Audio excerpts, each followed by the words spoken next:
assim. Os hipócritas, gostei desse nome do grupo, os hipócritas. É. Essa palavra hipócrita tem uma conotação filosoficamente diferente do que a gente usa no dia a dia, Exato, exato. Foi a ideia do Caco Soares, que foi quem fundou a companhia em 2011. 2011. Eu acho que tem a ver um pouco com essa coisa do ator, essa coisa do Stanislavski, dizer de viver verdadeiramente uma situação imaginária. Eu acho que é meio por aí o nome da companhia. E é um pouco o que a gente faz, assim, a gente vive uma verdade que na verdade não existe. Exatamente, Né? exatamente. Mas que é verdade enquanto está sendo vivida ali, né? Isso E engraçado, esse jogo, o teatro tem essa coisa maravilhosa, né? As pessoas vão lá, sabem que aquilo é de mentira, mas acreditam. Exato, compram a ideia. Né? Compram a ideia. É uma coisa... exato, e isso a gente faz com muita verdade. Com muita verdade. No nosso caso, a gente já tem 5 textos próprios, essa é a primeira vez que a gente está fazendo... 6 textos agora próprios. Essa é a primeira vez que a gente está fazendo um texto que não é nosso. Não é de vocês. Já montaram 5 produções, textos de vocês mesmo. Estamos partindo para a 6ª agora. E essa é a primeira que a gente resolveu fazer mostrar nosso repertório de influência, vamos dizer assim. Então a gente formou esse núcleo de pesquisa e começou a batalhar. A gente está nesse texto desde fevereiro. E a gente leu 17 livros, viu 8 filmes, pesquisou para justamente passar essa verdade final no palco. Mas é a fase mais gostosa, na verdade, não é? Não, essa coisa da pesquisa. Pouco torturante também, é um pouco torturante, mas é a fase do processo que vai desenvolver, né, todo... E esse estudo que o Luigi passou para a gente, de todo esse complemento, só veio acrescentar no trabalho. Então, foi um processo de ensaios, de estudo, de ver também. Então, a gente assistia muitas coisas para poder trazer e agregar isso ao nosso trabalho. Todo espetáculo requer esse tipo de trabalho, essa pesquisa. Agora, quando você parte de um Ionesco, requer muito mais até. Sim, exatamente. Sim, requer muito mais. As referências vieram de todos os lugares que a gente conseguiu. Se você... São textos de Ionesco, por exemplo, Teatro do Absurdo, quer dizer, ele permite uma leitura superficial, que muitas vezes resulta numa bobagem. Exato, exatamente. Agora, se você mergulha, você começa a descobrir as intricações, né, do texto, as ligações. Um dos problemas que a gente teve para conseguir divulgar a peça foi quando perguntavam, mas o que é? É um drama? Qual é a historinha? E aí você não sabe, é teatro absurdo, mas o que é? É difícil até para classificar. E Ionesco é um dos papas, né, do teatro. Ele, o Adamov e o Beckett, né? São, acho que os 3 que são os maiores referências do teatro. Que foi uma corrente ali dos anos, 70, por aí. Esse texto que a gente está fazendo, eu acho que ele foi do fim de 59, 60, mas ele já tinha umas outras coisas antes, então acho que é meio... vai até nesse período, nessa época, né? Por aí. Mas está muito em voga hoje em dia, porque tem muita gente montando o Wisniewski, montando o Latorraca. O Matei Wisniewski foi descoberto recentemente, né? Exato. Então tem o Latorraca está montando as cadeiras, né? As cadeiras? Isso. E teve também As Criadas, teve uma montagem recente. Isso, o pessoal do Teatro do Osso montou, partindo no Rinoceronte, o Canto para Rinocerontes e Homens. Isso. Só que foi uma pegada mais musical. Uma releitura também. Então, tipo, tá sempre trabalhando tá sempre rodando, né? Cantora Careca, faz tempo que eu não ensino um Cantora Careca. Verdade. Posso me candidatar. E são textos que todo mundo esbarra na hora que está estudando, né? Todo mundo lê, passa por isso. Mas ninguém monta. Né? É difícil o cara fazer ele inteiro, porque não é fácil realmente. Realmente não é fácil. É puxado mesmo. E por que vocês acabaram escolhendo o Rinoceronte, já que não é fácil? Então, essa foi o que encantou, o que chamou a atenção? Então, no momento, foi justamente essa questão das batalhas nas redes sociais, principalmente, sabe? Nesse momento político que a gente está, e de repente a gente não escutar o outro. Esses radicalismos. Exato. E a gente perde amizade de muito tempo por causa de uma opinião. E aí a gente está vivendo um momento onde a gente está defendendo político. Eu nunca vi isso. E antes não era assim. Então, a brutalização da conversa. A gente não está mais conversando. Não sei se é o acesso à informação ou o que foi que aconteceu, mas realmente assim... E na hora que eu pensei no texto, eu pensei exatamente nisso. No que estava acontecendo ao meu redor. Assim, tipo, as pessoas próximas de mim, de repente, Porque quando o Ionesco escreveu o texto, ele estava Quando escreveu o texto, não. Quando ele teve a ideia, ele estava em Paris ocupado pelos nazistas. Sim, porque uma boa parte desses textos do Teatro do Absurdo vem justamente desse período. Dessa época. Né? Da guerra, ou logo pós-guerra, imediatamente pós-guerra e tal. Né? Pega muito essa... Exato. E aí que era uma época conturbada, onde... Né, Exato, e ele viu as pessoas meio comprando uma ideia fascista, uma coisa Paris estranha. ocupada pelos alemães e os franceses tudo aderindo. Vibrando. Os artistas franceses aderindo, vibrando, aplaudindo, os caras invadindo Paris. E aí, na época ele escreveu lá, Não Me Habituo com a Vida, que depois é uma fala do ele viveu em Paris, ele viveu. Acho que a maior parte da vida dele. Ele era romeno. Ele era romeno. Que nem o Wisniewski. O Tem a mesma história. Os dois. E aí eu achei que era um momento bom para a gente falar sobre isso e dar uma atualizada no texto. Mas a gente não chega a atualizar com a internet, nada, a gente é bem fiel à montagem original. Mas eu achei que era um bom momento para a gente falar sobre assunto, isso. Um bom tema, né?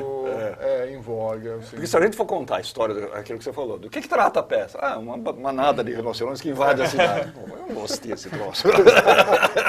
Exatamente.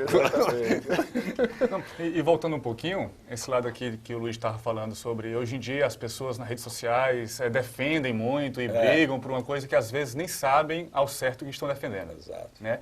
Eu estava lendo durante o processo sobre esse texto, sobre o que foi que instigou o Ionesco e todas as situações. E tem uma parte que ele disse que um amigo dele, ele acompanhou o exército de Hitler passando, e ele disse que aquele momento foi tão eufórico para ele, que ele era contra. Ele foi tão eufórico que ele disse que por um momento ele apoiou o nazismo e ele disse, assim que passou ele pensou, e agora? O que foi que eu fiz? Então, e aí ele falou para o Ionesco disse, então, o que é que você é? Porque tem muito esse lance da manada mesmo, né? Isso. Você acaba indo porque todo mundo foi, todo mundo tá achando tão legal. Se a maioria tá falando que tá certo, então vamos nessa, né? E acaba a opinião própria. E aí, aquela coisa, a maioria sempre tem razão, não. Exatamente. Não e é no nosso verdade caso, o Béranger é o único que questiona, talvez nem pelos motivos certos, mas é o único que questiona, tipo, ter vontade própria é um negócio tão bom assim ou não, mas é o que ele tem. É a solidão, ele vive na solidão da sociedade. Então ele tem os seus princípios, ele acredita nas suas coisas, porém os outros humilham ele, pisam nele e querem transformar ele no certo padrão. Um padrão. E nesse padrão ele não se habitua, ele não gosta, ele não segue, ele tem... E por algum momento o Béranger ele chega a ser um certo fracassado. Né? E aí eu ouvi uma... Como é que é o nome dele? Béranger. Isso. Ele chega a ser um fracassado em diversos momentos da vida, inclusive na última cena, no qual ele tenta virar um rinoceronte e ele fracassa também. Então, são diversos lados assim de que, apesar do seu princípio, da sua ideologia, ele é um fracassado. Ele representa a sociedade. Das pessoas que se sentem só, de que não estão apoiando ninguém assim de fato. Vamos começar um pouquinho do princípio para as pessoas entenderem. É uma cidade... Né? É uma cidade tranquila, uma cidade onde nada acontece. Todo muito à vontade, muito sossegado. Exatamente. E de repente passa um rinoceronte. Passa um rinoceronte. Um rinoceronte aqui na cidade, coisa estranha. E aí, em vez de ser um assunto que chame efetivamente a atenção, é um assunto que é tratado meio como... passou um rinoceronte. Ok. Engraçado, não sei se você sabe, tem um livro do José J. Veiga que chama A Hora... eu vou lembrar. Esquece. Depois eu lembro. Fiquei interessado. Porque é muito parecido com esse lance do rinoceronte, só que não são rinocerontes, é um outro... Eu acho que... Hora dos Ruminantes. Hora dos Ruminantes. Anota pra você ver, é muito legal. Mas aí, é uma cidade tão tranquila, passa o rinoceronte. Todo mundo acha plenamente normal. É tratado assim, tem um susto inicial e depois começam a passar rinocerontes. Vários rinocerontes. E aí se percebe que na verdade são os moradores da cidade que estão virando rinocerontes. O único que questiona. Essa metáfora é muito legal, né? E a escolha do animal, o rinoceronte é um animal brutal, é uma coisa que não tem como você parar, é bem... aquela couraça, né? Aquela coisa que nada atinge, nada pega. É uma coisa bem simbólica, bem bem legal mesmo. Assim. As pessoas começam a se transformar em rinocerontes. Rinocerontes. E só uma pessoa estranha, que é justamente o boêmio da cidade. O cara que não tem crédito, não tem... ninguém leva o cara a sério. Ninguém liga para o que único que se questiona o que está acontecendo. O único que se preocupa. Diabo, é isso. E a preocupação dos demais não é porque estão virando rinoceronte ou o que está acontecendo isso. Se é um rinoceronte unicórnio ou bicórnio. Se vem da Ásia ou vem da África. Então a preocupação deles é descobrir a origem do rinoceronte. Então, mas aceitam tranquilamente. Seja um unicórnio ou bicórnio, normal. Está tudo bem. Tá tudo bem. Exato. A discussão não é importante. É só o prazer de discutir e depois acaba e vamos fazer outra coisa. Como muitas vezes se criam factoides, né? Exato. Coisa para você discutir. Exato, muda o nome do minhocão para... Porra, o que muda na minha vida se o minhocão mudar de nome? Que diferença. Mas aí você fica discutindo essas coisas enquanto os rinocerontes estão passando. Estão passando, né? E parece que é um problema grande, parece que ninguém quer ver. Exatamente. Então a gente atualizou justamente para isso. Mas a gente fez uma montagem bem fiel à montagem original. Assim. A gente foi bem fiel ao texto, não fizemos nenhuma adaptação assim, considerável. Agora, para o ator... acho que é uma brincadeira muito legal. Né? O teatro absurdo propicia para o ator um tipo de experiência que o teatro, não absurdo, teatro normal, de prosa, né? De historinha, bem contadinha. Dramático. Dramático. Né? Muitas vezes não oferece, que é essa coisa de você dizer com fé e acreditando piamente naquela situação que é totalmente absurda. E num texto, assim, realmente ilógico, né? Ilógico. Que, inclusive, no Rinoceronte tem um personagem que é o lógico. O lógico, que ele fala, explica a lógica de tal rinoceronte, ou de onde vem e tal, de uma forma que ele se pega ao silogismo. Então a lógica dele é através do silogismo. E a lógica dele é completamente... Por exemplo, dá para dar um exemplo? Por exemplo, ele fala que um gato tem 4 patas, certo? Logo, todo animal que tem 4 patas é um gato. É um gato. Evidente. E aí se coloca 2 gatos no escuro. São 8 patas. Se ele tira 2 patas desse gato, que tem 8 patas, vão ficar 6. Fica um gato com 6 patas? Boa essa. Fica um gato com 4 ou com 2? Então é bem louca assim, a ideia que ele tenta defender. Mas quantas explicações desse tipo a gente não ouve às vezes? Na televisão, no jornal. Mas nós fizemos porque... piores justificativas. Tem um personagem que diz assim, meu cachorro tem 4 patas. Aí o lógico diz, então é um gato. Excelente. Então, tem 4 patas, é um gato.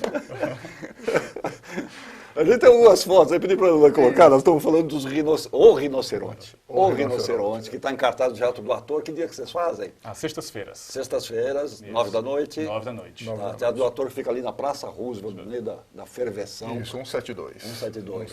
Vamos ver umas fotos aí, vamos explicando. O elenco grande, né? É um elenco grande, são 11 pessoas. São 11? 11 pessoas. Caramba, um monte de rinoceronte, a manada a manada grande. Grande, 11 pessoas. Então, nós estamos com uma parte do elenco aí, uma cena... É a cena do escritório. A cena 2, no qual a gente está descobrindo que um funcionário do escritório não foi para o trabalho e futuramente ele descobre que porque ele virou rinoceronte. E os rinocerontes não vão para o trabalho. Claro. Não vão para o trabalho. Inclusive, esse foi até a porta. Tentou entrar. Tentou, mas quebrou a escada. Olha só que barato. Mais foto. Olha lá o rinoceronte. É alguém se transformando em rinoceronte, né? Exato. Um corpo humano, mas já com a... Como é que chama? O chifre. Corno, né? Corno. Que é a palavra Cuidado com essa palavra. É a palavra forte. Cuidado com a palavra corno, mas é um corno. Né? Alguém já se transformando. Isso aí. É a transformação visível da peça, essa, que toda a plateia vê realmente uma pessoa se transformar no rinoceronte. Ser humano em rinoceronte. À vista de todos. Isso. Parece aquele circo. Uma mulher longa. Agora ela vai virar novamente escritório? Não, essa é a primeira cena. Essa é a primeira cena. É que existe um paredão ali tampando seriedade, né? Porque é bastante gente nessa primeira cena. Esse momento é o momento exatamente da parte em que começa a discussão. Se passou um rinoceronte ou passaram mais de um. Se era o mesmo que passou mais de uma vez, passou várias vezes. ou se foram vários. E aí começa a discussão que não, que ele tinha um corno e o segundo tinha 2. E aí é que começa a confusão. É uma discussão muito Isso. importante, fundamental. Muito, claro. Que perpetua a peça praticamente toda. Toda. Bom, e essa discussão, então, se espalha pela cidade, isso vai tomando corpo. Existe uma discussão aí central, que é entre o Béranger e o melhor amigo dele, que inclusive é a pessoa que a gente vai ver virando um rinoceronte a olho nu, é o melhor amigo dele. E eles entram num embate onde o Béranger não sabe exatamente o que ele está defendendo ou não, mas ele está questionando o fato de como é que você sabe do que você está falando, com um amigo dele, e que é o Jean, que é o Flávio Guedes, que faz excepcionalmente bem, inclusive. Então, aí, novamente o escritório. Isso. Nem todos viram rinoceronte. Salva só o... Então, pelo texto, só se salva Ou ele. não é melhor não revelar isso para não estragar a surpresa? Mais ou menos, talvez dizer que é o mordomo culpado. Mas quem conhece o texto não é uma grande surpresa. Olha que cena legal, que bonita essa foto. Essa é a última cena. A última cena. Isso. Bom, então já sei que esse cara não virou rinoceronte. Não se sabe, Não você se não sabe. acabou ainda. Não se sabe ainda, não se sabe. Não se sabe. Até esse momento aí, Ainda. os outros já viraram. Tô ficando nervoso, hein? Tem mais fotos. Aí o cartaz, aliás, muito bonito, hein? Cartaz bem legal. O rinoceronte assim, meio que não vê ele, né? Uma coisa meio oculto. Né? Ele tá lá, mas... Tá aqui, ô Zé. Olha só. Cartaz. Mas tá mostrando, legal. Ali tem o nome de todo mundo, que eu não vou lembrar, né? Tem bastante gente. Dá 11, né? Mas no cartaz online. Agora me diga uma coisa, como é que o público recebe um texto desse tipo, por exemplo? Então, é bem curioso, porque tem pessoas que acham que se trata de uma comédia. Porque talvez um momento surreal. Pelo absurdo mesmo? Pela coisa, pela situação. Passou um rinoceronte. A pessoa acha graça. Mas a grande maioria sai refletindo sobre o assunto. Incomoda, né? Incomoda. A minha sobrinha, que está fazendo faculdade agora, saiu fascinada, porque para ela o assunto é muito presente, em tudo. Então, a gente tem diversas leituras opiniões, diferentes, leituras variadas, bem variado, assim. Sai de gente que acha que foi totalmente dramático e pesado, e gente que acha que foi uma comédia, se divertiu do começo ao fim. Tem os vários tipos de... Tem aqueles que se perdem no se é bicórnio ou unicórnio, e aí eles terminam ainda assim, mais eu acho que tem os dois tipos. Mas estamos agradando, isso que importa. Não importa, assim, no geral, as pessoas gostam bastante do resultado. E eu gosto quando elas saem pensativas, realmente. Assim, realmente, né? Quando incomoda, né? Quando você vê que você plantou alguma discussão ali na cabeça da pessoa. Modificou alguma coisa. Deixou um pensamento... Que no fim é a função do teatro. O bom teatro é esse, é aquele que você sai discutindo depois. Exato. Não precisa ser uma coisa assim, como é muito teatro contemporâneo, que a pessoa sai sem entender nada e ela acaba se sentindo um pouco... Mas quando ela sai pensativa, eu acho que aí a gente conseguiu exercer a função do teatro. A gente modificou alguma coisa em alguém, seja um pensamento para aquela hora, mas o cara saiu... o cara sair sem entender nada é ruim, mas o cara sair sem entender alguma coisa é legal. Porque ele vai ficar pensando, ele vai discutir com alguém, ele vai... Isso é legal, Você planta uma... A partir do momento que ele sai do teatro, ele tem vontade de falar, e aí a gente já sabe que a gente conseguiu atingir de alguma forma. Legal. Vocês pretendem investir mais em absurdo? Estão gostando da experiência? Então, como a gente tem esses núcleos de pesquisa, a gente acaba pesquisando várias vertentes do teatro. Então, a gente começou com o Teatro Absurdo, é o primeiro ano que a gente está fazendo esse núcleo de pesquisa, acompanhando desde 2011, eu entrei em 2014 e hoje, esse ano é o primeiro ano que a gente está fazendo isso. Então, eu acredito que a gente não vai fazer um absurdo na sequência. Uma outra experiência diferente. Na sequência. Mas é muito tentador, né? Porque tem tanto texto bom. É uma delícia, é muito tentador. Não sei ainda. Quem sabe? A gente tem umas ideias aí... Vamos ver o que acontece. Legal. Então, o Rinoceronte, Teatro do Ator, sextas-feiras, né? Isso. 21 horas, até quando? A gente vai até dia 12, mas depois a gente provavelmente vai para outro lugar, e num outro dia. Mas aí dá para acompanhar para a agenda do site. Tá. A gente tem. Tá lá. Ó. Tem um Face, né? Tem o Facebook, também tá lá. Barra os hipócritas com Y. Isso, tudo os junto. Hipócritas. E o site que é www.hipócritas, também com y.com.br. Lá tem uma parte de agenda e ali tá todos os lugares que a gente vai para lá. Não só da nossa peça, como todas as peças da companhia que a gente Você mantém o repertório? Sim, sim. A gente está com uma peça ensaiando agora e estamos com 2 peças rodando, que é uma Senhora Aparecida e o Caso de Todos os Santos, que está rodando. Enquanto, Legal. O site como é que é? www.hipócritas.com.br. Lá tem agenda, programação, deve ter tem foto. Tá completinho. Legal. Então tá bom. Pô, sucesso para vocês. Legal esse Obrigado, trabalho. Obrigado pela oportunidade, né? Levi, obrigado. tudo bom. Até uma próxima. E sucesso.